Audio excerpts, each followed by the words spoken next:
মিষ্টির দোকানে লুচি পরোটা বা কচুরির সঙ্গে যে ছোলার ডালটা দেওয়া হয় সেটার স্বাদ কিন্তু অসাধারণ হয়। আমার তো ভীষণ পছন্দ। আজকে আমি সেই ছোলার ডালের রেসিপি আপনাদের সঙ্গে শেয়ার করব। নমস্কার বন্ধুরা, টেস্টি ডিশেস বাই রুমা চ্যানেলে আপনাদের সকলকে স্বাগত জানাই। সম্পূর্ণ নিরামিষভাবে করা এই ছোলার ডাল কিন্তু আপনারা সকালে অনায়াসে বাড়িতে বানিয়ে নিতে পারবেন। তাহলে চলুন শুরু করা যাক। এই ছোলার ডালটা করার জন্য আমি 3টে আলুকে খোসা সমেত ডুমো করে কেটে অল্প বয়েল করে নিয়েছি। 1 কাপের মতো ছোলার ডাল প্রেসারে দিয়ে 2টো সিটি দিয়ে নামিয়ে রেখেছি।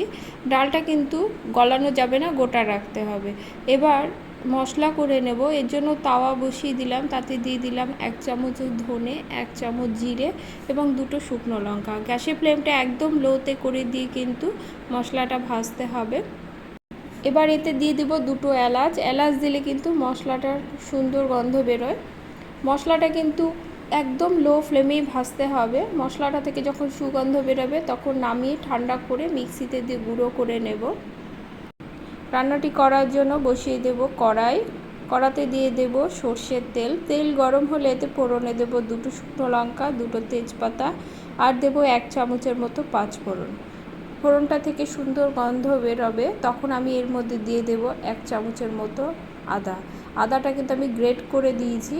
আপনি এটা গ্রেট করে বা থেতো করে দিতে পারেন, তবে পেস্ট দেবেন না। আদাটা দিয়ে মিনিট খানিক ভেজে নিয়ে এতে সেদ্ধ করে রাখা আলুটা দিয়ে দেবো। আলুটা কিন্তু আমি পুরোপুরি সেদ্ধ করিনি, জাস্ট বয়েল আসা পর্যন্তই কিন্তু আমি আলুটা সেদ্ধ করেছি। আলুটা দিয়ে কিন্তু বেশ কিছুক্ষণ ভাজতে হবে। আলুটা যখন মোটামুটি ভাজা হয়ে আসবে এবং কালার চেঞ্জ হবে তখন আমি এর মধ্যে অল্প জল দেব। দিয়ে দেব হলুদ, লঙ্কার গুঁড়ো এবং স্বাদ অনুসারে নুন দিয়ে মশলাটা আরও মিনিট 2 মতো আমি কষিয়ে নেব। জল দিলে কিন্তু মশলাটা পুড়বে না। গ্যাসের ফ্লেমটা মিডিয়ামই রেখে দেব। মশলাটা কষানো হয়ে আসলে গুঁড়ো করে রাখা মশলা থেকে আমি 1 চামচের মতো মশলাটা দিয়ে দেব।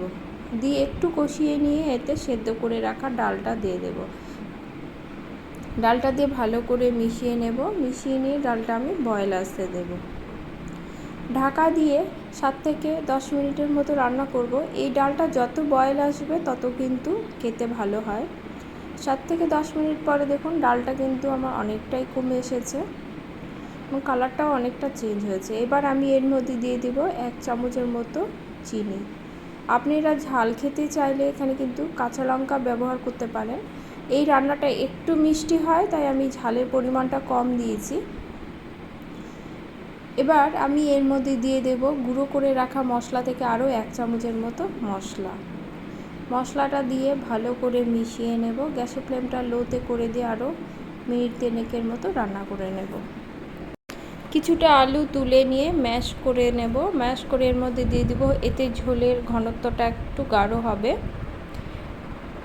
আলুগুলো দিয়ে ভালো করে মিশিয়ে গ্যাসের ফ্লেমটা লোতে করে দিয়ে আরও মিনিট খানেকের মতো রান্না করে নেব। আজকে আমার এই রেসিপিটি আপনাদের কেমন লেগেছে কমেন্টে অবশ্যই জানাবেন। আমার রান্নাটা কিন্তু হয়ে গেছে। এবার গ্যাসের ফ্লেমটা অফ করে দিয়ে পরিবেশনের পালা। ভিডিওটি ভালো লাগলে লাইক কমেন্ট করবেন এবং সাবস্ক্রাইব করে পাশে থাকবেন। দেখা হবে পরের কোনো রেসিপি নিয়ে। সকলে খুব ভালো থাকবেন। ধন্যবাদ।